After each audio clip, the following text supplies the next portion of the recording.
Click the bell icon to get latest videos from Ekeeda. Hello friends, today we will talk about how we can avoid the deadlock problem using the banker's algorithm and how we will proceed with the banker's algorithm and the safety resource algorithms together combinedly for a deadlock avoidance scheme.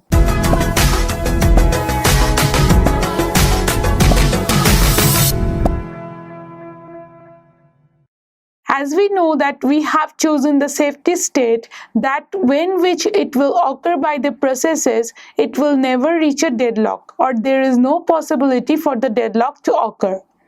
Now in this scenario, if we choose a resource allocation graph as for a technique for deadlock avoidance, then we know that it can be only handled with when a single process is given within single resource type or an instance of a single resource. But what happens, it can happen also that a single resource or a process has given multiple instances of one resource or multiple type of resources. Then the resource allocation graph will be failed to detect and the deadlock to avoid it in the algorithm. So for such cases, we need another algorithm which is known as a banker's algorithm. The banker's algorithm gives us a deterministic idea that where the deadlock has occurred or in which the safe state can be for the processes. If the processes can be occurred in any of the safe sequence, then we check that the banker's algorithm is for safety resources. Other than that, we can say that the process will be deadlocked if they occur in that sequence. Now let us choose for the banker's algorithm first the vectors that we will need, and then we will discuss one of the two algorithms associated with these bankers, and then finally we will solve two problems on this case. The first vector that we will talk about is an available vector, and it is denoted by the name available k. By the keyword available k, we means that how many resources are available at that instance of time.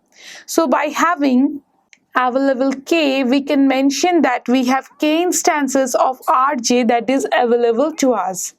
So in this case, we can have the available vector. The next vector is a max vector. By meaning that max ij equals to k, we can say that any process pi which has the k instances of resources rj, that it can be maximum to allocation of that particular process. So now pi can have the maximum of rj instances, that is k. Now the next vector is a need vector. Now this need ij equals to k means that if the process pi needs k more instances of resource rj to complete its task. So now we can define it that process pi needs k of rj. And the final vector that we will discuss is an allocation vector. So with this allocation vector, we can say that already pi has been initiated or allocated k instances of resource type rj. So now we can say that pi has rj instances of these resources. So now we have these four vectors that we will discuss in this banker's algorithm. Now we will discuss two algorithms to solve our banker's algorithm. The first one is in safety algorithm. Now as we can see this need and max and available or this allocation, then we can derive a relation between them which will be extremely important for us for our next algorithms.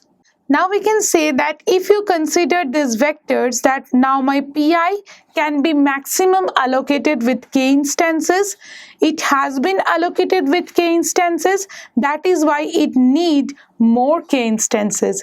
That means the need vector is in subtraction for max to allocation vector, so that we can end up with how many more instances of a particular resource that the process pi needs. Now we can go to our safety algorithm. Now say for instance for the safety algorithm we have another two vectors, one is work, another is finish. So see that work is of length m and finish is length n. So now my work becomes the first available because all my resources are available at the starting of an instant of time. So we define that work equals to available. And for the finish, all the processes are not finished yet. So for all I that is 0 to n, we will describe finish as false.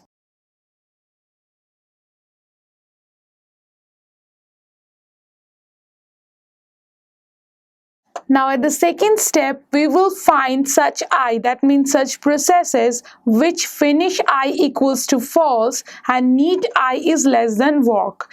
That means now we are finding the process that which is not yet finished, and also it needs a resources type of instances which is less than available.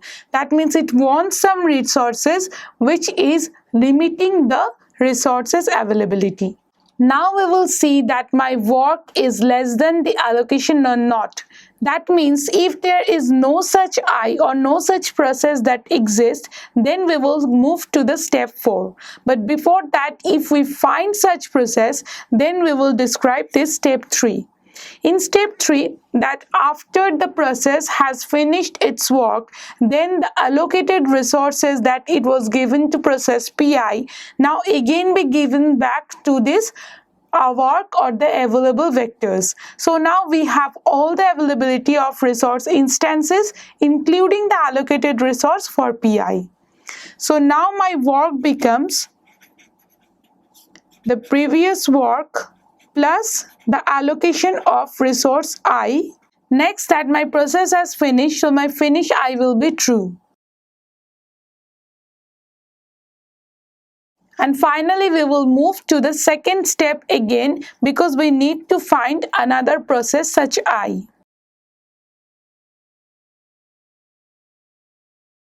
Now, if we have traversed all the processes that belongs to set I that is 0 to n, and we have seen that all finish I equals to true, that means my sequence is in safe state.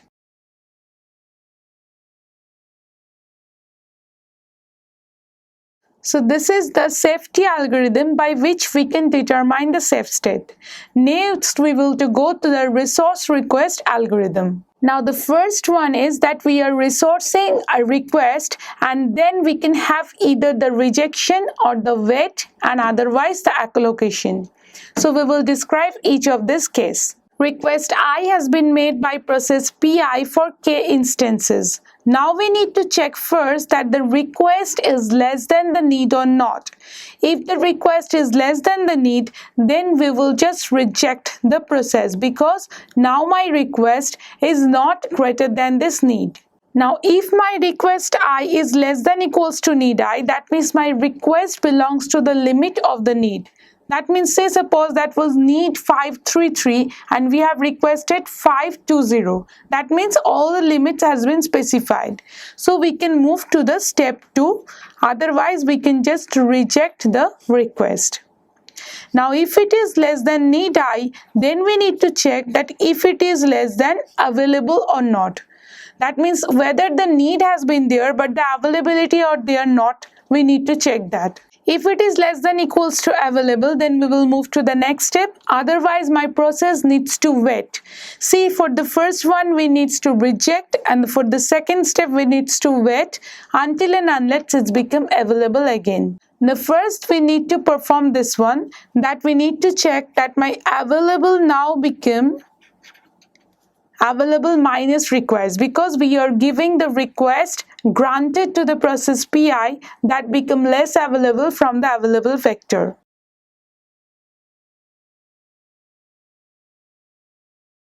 Next, my allocation becomes the allocated one that was previous with the new requested resources allocated. So it will be added to the allocation vector. Now finally what we have that the need that was there for process Pi has been less than for the request vector because the request has already been granted. Now by the safety algorithm along with the resource request algorithm, we can solve the Banker's algorithm. Now we will move to a real-time example and see that we can reach in a safe sequence by Banker's algorithm or not. First, we will perform the resource request algorithm at each instance of the time, and next we will check for the safety by the safety algorithm. For our problem, say for we have 3 resources, A with 10 instances of it, B with 5 instances, and C with 7 instances.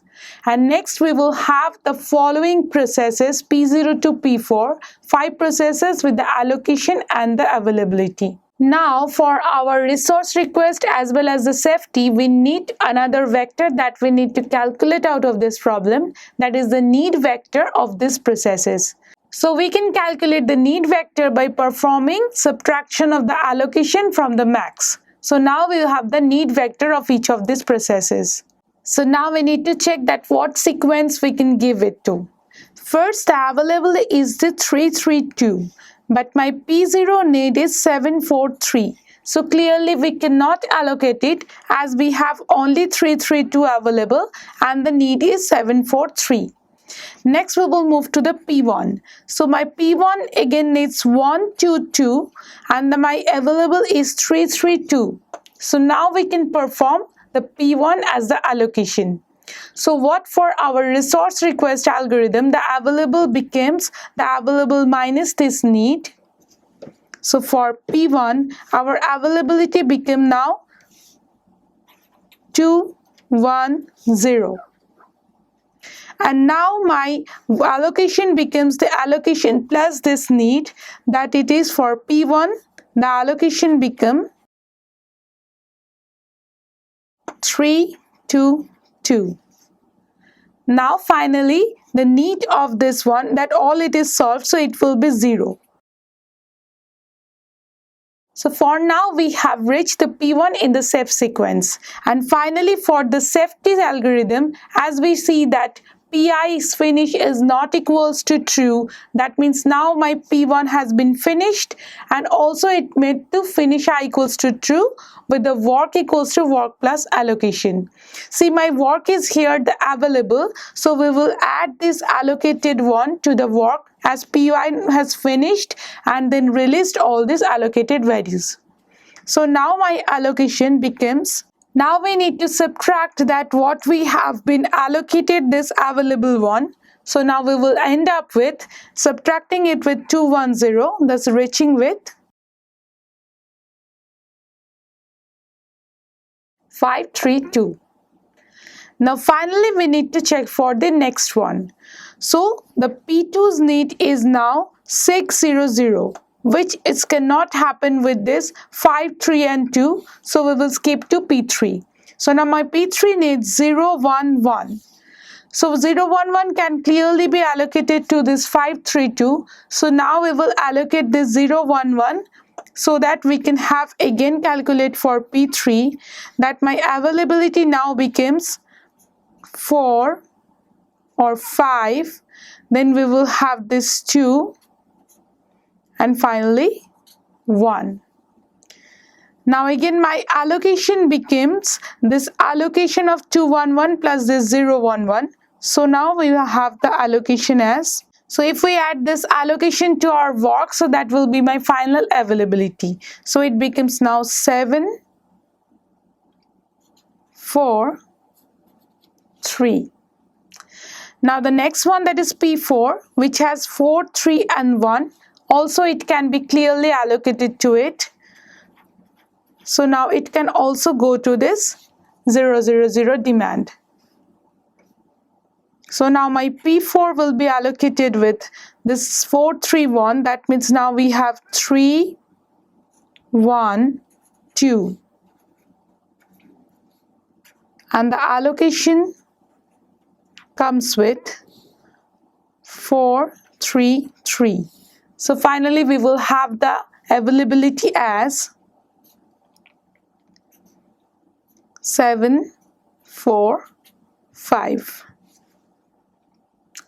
Now the next, again we have performed P1, P3, P4 in the safe sequence. So if we go to this P0 now, which has a need of 7, 4, 3. But see that for the safety algorithm, as we have seen, that my request I must be less than this need I. So what we have requesting is not less than this need I. That means my request can't be granted. So now we need to move to the next one, that is P2 600, which is obviously less than my need I. So the requesting one is less than the need I, so we can give this P2. So now P2 will be allocated with all the resources becoming the available, that is less than this P2. So now the P2 for the availability, it will become 1, 4, 5.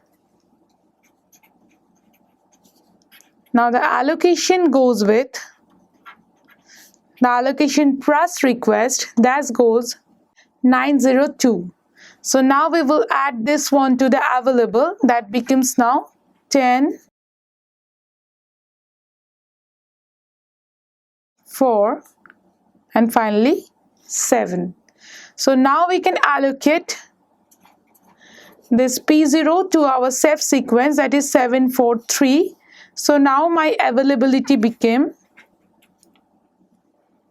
304. Now if we have the allocation, which now has this 743 plus 010, that is 753. So now my available again became 10, 5, 7. See, these are the three instances that was the maximum available for ABC. So now we have reached for our sequence P1, P3, P4, P2, P0. So by this way, we have seen that the safety request on this one, or the safety state, can be maintained with this deadlock avoidance. So this is all for the banker's algorithm by which we can solve for this deadlock avoidance. Now if there is another request for P2, say for having 020, another more request to be done, or P3, say have 330, then we have reached this availability as the next one. That means more resources type we will need for this to solve. So now we cannot reach any safety state with this P2 and P3, which occurs in a deadlock condition. So in this case, we need to wait for this processes so that occurred by this banker's algorithm, and then we can reach a safety state. Thank you for watching this video. Stay tuned with Ekeeda and subscribe to Ekeeda.